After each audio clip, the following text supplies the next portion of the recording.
Back taking a look at Doctor Who Warlord Games this week, as today I'm going to be taking a look at the Nightmare and Silver Cybermen collector set, which features pretty much every single standard design of Cyberman. It is in fact a box set that I've been very much looking forward to since the very start of this line, because I especially like the completest feel of having every single design of something, and this set does exactly that. I've been meaning to review this set, in fact, for a very long time, because it's been sat on my shelf waiting to get reviewed, and unfortunately other reviews have got in the way, but we're finally going to be taking a look at it today. So as you can see, the box is very nice. It is in fact the biggest set that I've reviewed so far, excluding the game itself. So taking a look at the front, we get the Doctor Who logo, Warlord Games, BBC, we get a lovely image of all the different designs of Cybermen in this set, Nightmare and Silver Collector Cyberman set at the bottom, or the other way around even, and then we get the standard stuff at the sides of the box as well, the same at the side there, and the company information at the very bottom there as well. The very back of the box, once again, a really nice layout for this. We get some actual images of the real Cybermen, however, with the painting and weathering applied, and then we have at the very top corner here an actual image of what the Cyberman looks like unpainted, and then at the very bottom we get some information about the Cybermen, and yeah, generally simplistic yet detailed at the same time. Inside of the box now, once again, much like the Doctor and Companion sets, we have kind of this sort of paper sleeve around the actual boxes themselves. So at the very front, once again, we get a little bit of information about the Cybermen, and what I really like is we have some episode information about what episodes these Cybermen are from. On the very sides of the box, we get a bit more company information about the Cybermen and things like that, as well as some Gallifreyan text, and then on the very back we do also have some more information about the Cybermen, and what I really like is this is accompanied by the different dates that the stories aired, as well as some images from the actual episodes, so you can actually compare these little figures to what is seen in the actual story. So you have on the inside of the box, as you can see, two trays that house the figures once again, so it's pretty much exactly the same idea. And then at the very front we do get the very nice Gallifreyan seal, as per usual, on the figures there, nicely cased inside. So you have the 10 different Cybermen out of the box, and it stretches across the 54 years of Doctor Who, from classic series and new series, so generally there's a really nice variation in this. And the beauty of these figures, as they are unpainted, is that you can actually keep them unpainted and they will still look pretty much just like Cybermen, because Cybermen themselves are of course silver, obviously, as we all know. So the figures in this set include the 10th Planet Cyberman, the Tomb of the Cybermen, the Weiland Spear, the Invasion, Revenge of the Cybermen, Earthshock, Silver Nemesis, the 2006 Parallel Universe Cybermen, Closing Time Cybermen, and then of course the recent Nightmare and Silver variations. So just before we take a look at the figures themselves, much like per usual, we do get these little sort of greyish bases there that once again you can place on the floor. I do believe that this is meant to aid painting, as well as if you generally just want a larger base for these things, and there you have it, your Cyberman can just sit on top. And once again, this is pretty much the standard thing for all the figures in this line, and I do believe that that is meant to aid when playing the game, so yeah, it's nice to see that those have been included, as per usual. Starting off with the original Cyberman design I waited for you is, of course, the 10th Planet Mondasian Cyberman, one of my personal favourite Cyberman designs of all time, because I just think it is incredibly dark. It resembles that of the Cyberman's genesis and their history and the technological developments of Mondas, and I just think that everything about this design resembles that of what the Cybermen are, and unfortunately that was lost over the time of Doctor Who. However, speaking about this design, I generally think that it has been replicated really well. For the classic Cyberman designs especially, you do tend to have some of the same detail replicated, such as the boiler suit rippling and the creasing, to make it look like an actual person is underneath. So I like the way that's been done. At the very bottom we do get the boots, and then the legs are generally just sculpted in your average boiler suit design. You have a really nice design of the chest unit in the very middle. Once again, no details of like the different lights shining or anything like that, as these are unpainted. However, I really like the way that we have the grating at the very front, along with the gun as well, which is a very nice sort of silvery section there with the circular piece in the very middle. You get all the different wires and things like that. Has been really nicely done.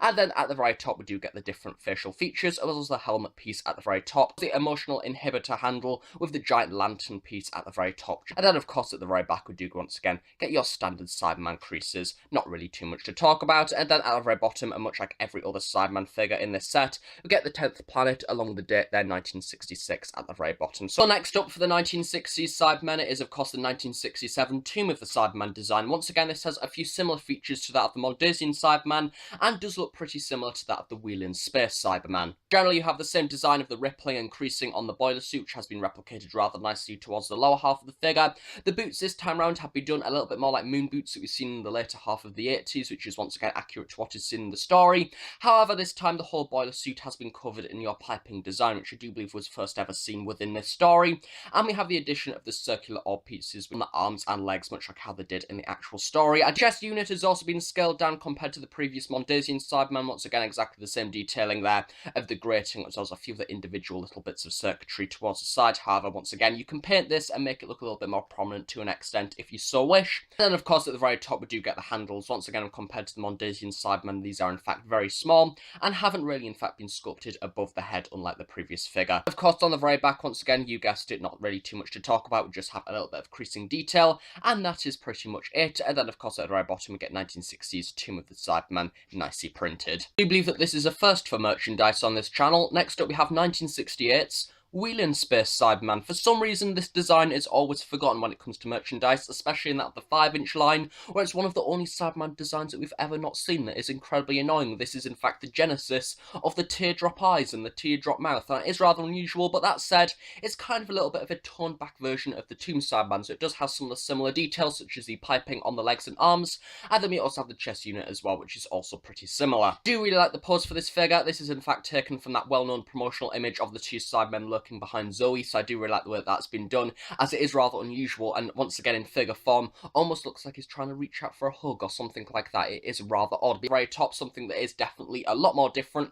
We have the head, once again, with the expressionless face along the giant handles. Once again, unlike the Tomb Cyberman, this has in fact been sculpted independently and is a lot bigger to that design, so I do like the way that's been done. And then, of course, at the very back, once again, nothing really too much to talk about there. We do have a little bit of spree coming off the handles. However, we do have a little bit of a V shape there on the back, much like how they were in the actual story, and similar to that of the Invasion Cyberman as well. So generally a really nice design, and I'm happy to actually say that I finally have a Weiland Spear Cyberman in the collection. And finally, for the 1960s, and the second design for 1968, we have the Invasion Cyberman design. I do quite like this one. I think it is an amalgamation of all the Cyberman designs so far, as well as bringing a few of the other elements of the future designs in there as well. So this is a rather unusual variant. I do believe the second Cyberman design to in fact have lace-up boots at the very bottom, as well as your standard boiler suit, which has been done once again with the occasional creases here and there. The piping on the sides has been a little bit more toned down for this release. However, I do like that if you look carefully, the piping does have a little bit of rippling towards it, much like how it did in the actual story, so I do like the way that's been done. The chest unit has once again been simplified. Unlike the Weiland Space one, it is a little bit less open, so as you can see, it is a little bit more locked in and confined. You have the little detailing at the buttons and things at the top. Once again, a pretty much completely different sculpt. And then we also have the gun, as this is the first ever time I do believe that the Cybermen in fact ever had a handheld gun, so it's been sculpted of course to make it look like he is holding it, so some very nice details on that, as well as the handle and the main piece at the very top there, and the tip once again, much like how it was in the actual story. A rather nice design. The major helmet itself, once again, this is kind of the second major upgrade for the Cybermen to an extent. This is much more elongated. Do once again have the same expression that has been done rather nicely, but this time we have the much more grated design towards the sides, which once again is pretty much the design that would then follow from this point as your average Cyberman. So I do think the sculpt for this figure may be slightly too long to an extent rather than wide, so I think that could have been done maybe a little bit better. However, I still think that it looks like what is seen in the actual story. Maybe it's just the angle and scale of this figure. I might be absolutely fine, but to me, through the camera lens, it does look a little bit slightly long, but yeah, might just be me. And then, of course, at the very back, once again, not exactly too much to talk about. Much like the previous figure, we do get that V-shape towards the side, as well as a little bit of detailing on the back of the Cyberman head as well. So next up, we move on to 1970s Doctor Who, as I take a look at our one and only Cyberman design for the 1970s in the 1975's Revenge of the Cybermen. Unfortunately, not exactly one of the best stories in Doctor Who history. It is a little bit of a drag. I don't particularly know why 1970s Doctor Who tends to fade out of the Cybermen, especially in the third Doctor era, as he's one of the only Doctors to in fact not have the Cybermen on screen. It is rather unusual. I think that maybe they just decided that the Cybermen needed a little bit of a break, and unlike the new series, when something actually deserves a break, they actually give it a break, and we never really seen them for 5 years. So yeah, we have here their one and only design for the 1970s, and it is rather simplified. I think that the boots have been rather nicely done. We do have the boiler suit, which this time, unlike the 1960s, is a lot less baggy and is a lot more smooth in parts and a lot more tighter. We do have the rather unusual design on the elbows and knees, where we have almost this slinky section that has been achieved rather nicely with a little bit of ridge detailing, which is rather unusual. And then we have the belt piece around the middle section along with the chest unit itself. Much like the Invasion Cyberman, this has been a lot more confined down and is a lot more smaller compared to the original version there, once again with a little bit of detailing of circuitry and things. Piping has also made a return, as you can see, on the sides of the arms and legs, along with the different details there, especially on the shoulders,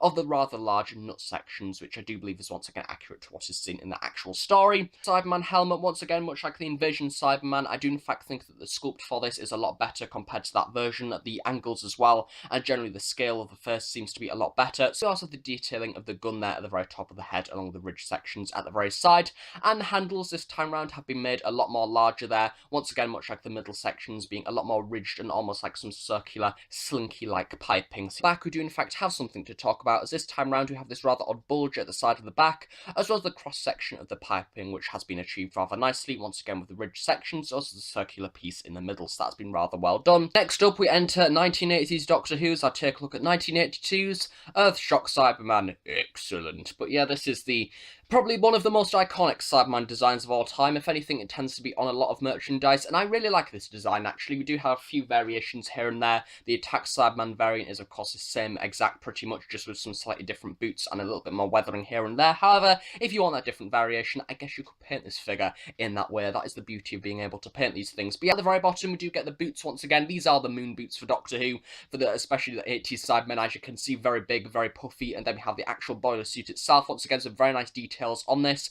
Get the tubing details on there as well, along with a few different sections of mesh, which have been rather nicely replicated. Once again, if you weather this down with different inks and things, this will look really nice and on the arms and things there as well, along with a little bit more wiring. And then we have the gun once again that has been applied rather nicely. We have the silvery section at the very top, along with a different clear section, where you can of course paint that red, much like how it was in the actual story. The chest unit itself is once again very big, very angular, much like how it was in the actual series. The main section in the very middle that can be painted black if you so wish, and then we of course have the different bulky sections towards the side as well. Unfortunately, the rest of it has of course been covered by the arms, as it has been sculpted to hold the actual gun, which I don't mind. I think that looks rather nice and it is a very good pose. It would be nice to maybe see a cyber controller at some point stroking his chin, doing the trademark excellent phrase like how he says virtually all the time. But head, which once again has been rather nicely replicated. I think that this could be slightly more sharper in parts. I think especially the front half of the face is not exactly messy, but I think the way that it has been done, I think the chin has sort of faded into. That could be done a little bit more sharper. The same for the eyes as well. That could have been set back a little bit more into the face. However, you can still tell exactly what it's meant to be. You also have the details of the wires there running down the sides of the face as well onto the chin. And then we have the angular sections towards the sides of the Sideman face as well as the handles, which has been done once again in an independent sculpt to do have a little bit of a gap between the helmet and the actual head as well, which is quite nice. The very back, not really too much to talk about. However, what I do like is you have the paneling there at the sides of the head as well, which once again much like how they were in the actual story. Overall, a nice figure. However, it would be nice to see the face slightly sharper. It's a shame that it's on an angle as well. As you can see, we have Earthshock Cyberman towards the bottom, so it would have been nice to maybe have the front side of the figure actually facing the lettering, maybe. I don't particularly know. I'm a little bit undecided about the poses for this figure, but yeah, I think that it would have been nice if it was a little bit more straight. Finally, for classic series Doctor Who, we have 1988's Silver Nemesis Cyberman, the third variation, technically, of the Earthshock Cyberman, or as I like to call it, Excellent Volume 3, because that's pretty much, once again, all the Cyber Leader actually says throughout this story, from what I can recall. Now, the rather nice novelty with this figure is, considering that all of these are rather shiny and silver, the Silver Nemesis Cybermen were incredibly chrome, incredibly shiny, so that is a rather nice little additional novelty with this figure that is making it a little bit more accurate, even though that is completely unintentional. So once again, a rather similar design to that of the Earthshock Cyberman. However, a few details have been changed to make it look more like what is seen in the actual story. So starting off at the bottom, the boots are slightly more angular compared to the previous version, and we also have this rather unusual ankle section, which has been done in this rather, once again, slinky, ridged material, which is once again seen in the actual story. Don't have a clue what it actually is, but yeah, we have a few sort of boiler suit details in there as well that have been done a little bit more angular, with a few different creases and things in there as well. The unit is once again a slightly more different design compared to that of the Earthshock one. It is once again angular in design. However, we do have the tubing design at the bottom, which we previously couldn't see on the other variation. However, the chest unit in the very middle is now a little bit more of a pipe section that is a lot larger, much like how it was in the actual story. Arms have been clenched in that standard fist position, and it makes it look a little bit like the second Doctor to an extent, because he tended to do that pose quite often. But yeah, we also have the head as well. Something that is nice to see is the detailing that I kind of wanted on the original Earthshock Cyberman, being a lot more sharper around the face, especially the eyes and the mouth, have in fact been retained on this figure. So where the flaws were in fact on the previous previous one have been improved on this version, so detailing of the mouthpiece and the eye sections in the very middle. Like the Earthshock Cyberman, we do have the handles at the very top, which are once again an independent piece. Taking a look at the back, once again, there is a little bit to talk about actually, as we do have the nice circular sections and the wires coming around to the different pieces of the chest unit. So once again, a really nice design and a good attention to detail. Moving into the new series now to take a look at the 2006 and 2011 Cybermen. I'm just going to take a look at both of these together because they are pretty much the same design-wise, to be honest, because they were in the actual story. So firstly, taking a look at the 2006 one in more detail. As you can see, the armor has been generally pretty well represented. So at the front, we do of course have the different sections of armor. At the very bottom, you have the boots, which have been rather nicely done. The upper sections of the leg, which would normally contain a few different handles and things coming off, have in fact just been sculpted to the leg as opposed to actually being standing out like the handles on the top of the head. So yeah, I think that has been a wise choice, otherwise it would probably just snap off. As you can see, we have the different details in there as well, the different wires underneath the actual metal itself around the crotch piece. And then we have the upper chest unit piece, which once again has been done rather well, rather streamlined with the different sections of material sticking out. And then of course we have the Cybers logo at the very front there, unlike the other version with the giant C plate in the very middle. Those have also been done very well. I really like the way that this one has been posed to make it look like it's kind of marching. And moving on to the head, I think that this has been rather nicely done with the different sections of armor and then the facial expression as well, along with the independently sculpted handles on the top of the head. However, I do think the whole sculpt seems to be quite large, and I don't think that it tends to fit exactly that entire sort of ratio of the rest of the body. I think that maybe just slightly too large. However, I don't particularly mind too much. To the back of the figure, once again, nothing really too much to talk about. However, we do have the different sections of armor once again, along with the almost clipped sections at the very back there. For the other version, once again, exactly the same detailing on the armor, really, nothing really too much else to talk about. However, this time it is in much more of a stern marching position. However, of course, the big attention to detail is the giant gun on the middle. Once again, this has been rather nicely sculpted. It is your standard torchwood gun with the different sections nicely done. And I do like the way that this has been posed. I think it looks very dramatic. However, once again, exactly the same issue with the head, where I think that this one may in fact be slightly smaller. However, may still look a little bit too big. So yeah, generally overall for these two, they are pretty nice, and I do like the different design choices that they've gone with them. And I think that having them as two independent figures does make a change, even though they're pretty much exactly the same. And the final design, we have the 2013 Nightmare in Silver modern day present Cyberman, Iron Man Cyberman, whatever you want to call this design. Now they've gone with the rather running pose, which I do quite like. I think it's something that we've not really exactly seen in the Nightmare in Silver Cybermen merchandise, but that said, we've not really seen too much of the Nightmare in Silver Cybermen in merchandise, so I think it has been done rather well. However, I can't help but kind of laugh, because although they've gone with the pose, which is in fact very accurate to what is seen in the story, at the same time, it does look a bit like this. Do you get where I'm coming from with that? But yeah, I think that generally the design is pretty good, to be honest. I think that we have the different detailing there of the chest unit with the Iron Man sections of the whatever that is, the arc reactor in the middle, and we have the different sections of the armor plating running around the sides. Arms and legs have also been pretty nicely done with the different sections of armor there at the very bottom. And I like the way that the boots have in fact been raised above the base itself to make it look like, once again, like it has actually been running. And it is, as I say, rather nicely posed. At the very top, we do get the head as well, the different sections of armor in. It does very much look like what is seen in the actual story, and then at the very bottom we get the rather cybernetic like spine. So yeah, it is a rather well represented figure of what is seen in the actual series. However, it's just the case of I don't really like that design very much, but it is still rather good. Although if you do want a standard version of the Sideman stood normally, then you can just get the game version, which they do in fact have your standard Sideman in that set, as I previously reviewed. Overall, for the Doctor Who Nightmare in Silver Cybermen collector set from Warlord Games, this is my favourite product that they've done so far. I actually really do like all the different variations in this set. I love the completist feel as well. I love the fact that you can buy this one product and then pretty much cover the entirety of the 50 years of Doctor Who. However, due to it being a completist set and due to it being 10 different variations of Cyberman, naturally you will like some more than others. For example, I really like the 10th Planet version because I love that design. I don't exactly like the Nightmare in Silver version because I don't really like the design in the actual TV show. It's not down to the actual figure, it's just down to my actual liking of the actual thing from the TV show itself. The scale, they all have some really good detail, to be honest. I think that this line is definitely improving in some parts that it previously wasn't in before. I think that some of them previously have been quite soft. However, in this set, all of them pretty much have some sections of detail that are very sharp. And the great thing is, as I previously briefly touched on, you don't actually have to paint these ones. With them being Cybermen, they all all pretty much look silvery anyway, meaning that you can have these displayed on your shelf without even needing to worry about painting them. I don't really paint mine anyway, but if you're somebody who does enjoy painting them, then that is a whole new level of fun, I guess, that you can access with them. But I guess if you're somebody who's not exactly a talented, very detailed painter, then you can appreciate these for what they are, and you can nicely set up on your shelf, nicely showing all the 54 years of Cybermen that we've seen so far. So yeah, I would love to see more of these in the future, maybe more variants of the Cyber controllers and some of the more obscure Cybermen that we've seen so far in 50 years of Doctor Who, and maybe even some stretched media of Cybermen, maybe have some comic strip Cybermen in there, the real-time Cybermen or something like that, or some Big Finish variations that we've seen if they will be allowed to do that. I don't particularly know, but yeah, generally overall a really nice set, and I do recommend it for what it is. The set is currently on recommended retail for £30 on the Warlord Games website, so I do recommend checking this one out. I will leave the link in the description below if you are interested, as well as you can check out all the other releases that they've done so far for the range. So yeah, I would recommend taking a look at that if you are interested in this line. So yeah, that's that for this review, and I guess I'll see you all in the next one, whenever that may be. I do know that there will be another Warlord Games one coming up very soon of some of the expansion packs, so do look out for that one, as I say, if you are a fan of this line. And I guess until then, I will see you all in the next review. Thanks for watching, and I shall see you all next time.